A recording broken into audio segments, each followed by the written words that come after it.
Welcome to the next sentence analysis lesson. What we're going to do today is we're going to start with some really simple sentences. And the reason we start with these really simple sentences is so that we can get a lot of practice with the beginning parts of sentence analysis. Now, the way that our words fit together to tell us what happens is really interesting. And this group of lessons helps us understand how our language works. So the first sentence we're going to do is really simple. And it's going to be a sentence like this. Thomas sings. Thomas sings. Okay, here's my sentence. Now, I'll cut this out. Now, hopefully you watched the last lesson, but we're going to break this sentence apart. Okay, we need to break it apart. And this one's really easy because there's only one place to break it apart, right? One place, and that's right here. Now, the first thing that we're always going to do is figure out what the action is, okay? And with this sentence, it's pretty simple because we only have two choices. Now, this red circle is going to represent the action, okay? And it's red for a reason, especially those of you that have done plenty of Montessori lessons. You know that the red circle is the verb, right? So what's the action, okay? Well, it's pretty obvious, right? Our action is sings, okay? Thomas sings. So I'm going to take that and I'm going to place it right here, okay? Sings. Now, the next thing you're going to do is look at what you have left and then ask yourself this question. Who is it that sings? What is it that sings? Which one is it? It's who, right? Who is it that sings? Thomas sings, okay? So what I'm going to do is I'm going to take and I'm going to put it just like this. Who is it that sings? Thomas sings. Okay? Now, what we're going to look at here is this. We're going to reveal this. This is our, I almost lost it. This is our predicate, okay? Sings is our action. Predicate's another way that we talk about actions and verbs. Now, this is our subject, okay? The subject of our action is sings, all right? Let's do another one. All right. I'm going to set these back up how they were.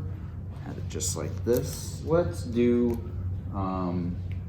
Robert multiplied. Okay.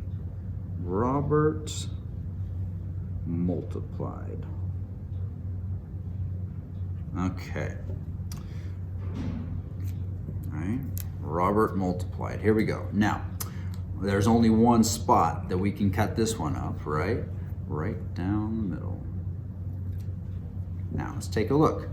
What is the action? Okay, the action is multiplied. Okay, so I'll take my predicate, my action, I'll place multiplied on there.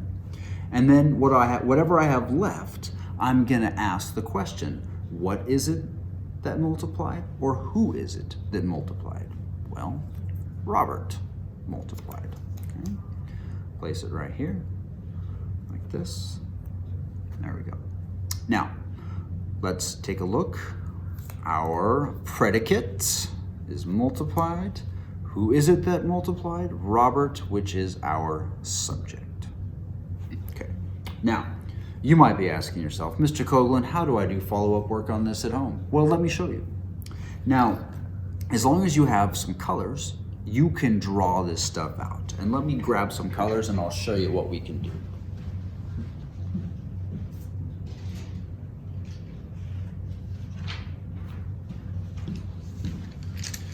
Now, I've got my trusty colored pencils, okay? Here they are, you see them all? I've got a white piece of paper. So here's what I'm gonna do. I'm gonna take these, I'll move these over. I'll move my paper in here so you can see it. Now, what you can do is you can draw these out. So watch, okay? I will have my circle And if you want to trace a perfect circle, you're welcome to. Okay, but you can actually draw out your own. Now, let me see if I can find my black. There it is. I can either draw an arrow like this, okay? Or if you want to get fancy, you can draw one that looks just like it, okay? And we'll color that in. Now, you can then take your other circle and add it here. So you can make your own short little sentences and then add the words to it. I'm gonna do my best to write upside down. We'll see what happens. So let's say the sentence I had was, Thomas played, okay? So Thomas played. Uh-oh, that was an upside down, there we go. Takes a lot of concentration to write upside down. Okay, I'll cut it right here, and then I can add my predicate or my action right down here, which is played.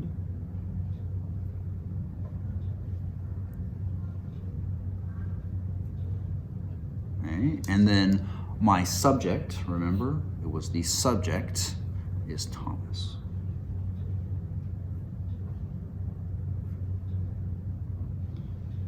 Okay, so what you can do for follow-up then is make a whole bunch of these. They're pretty quick, okay? Now, the next lesson I'm gonna do, and you can probably watch right away if you want to combine the follow-up from this with the next one, are a little bit more complex sentences, okay? We'll do that in just a second, but remember, I really want you to share this work with me, okay? Either on class notebook or email, or if you pop into a questions meeting, you can just show it to me as well. So, thank you very much. Do some follow-up work.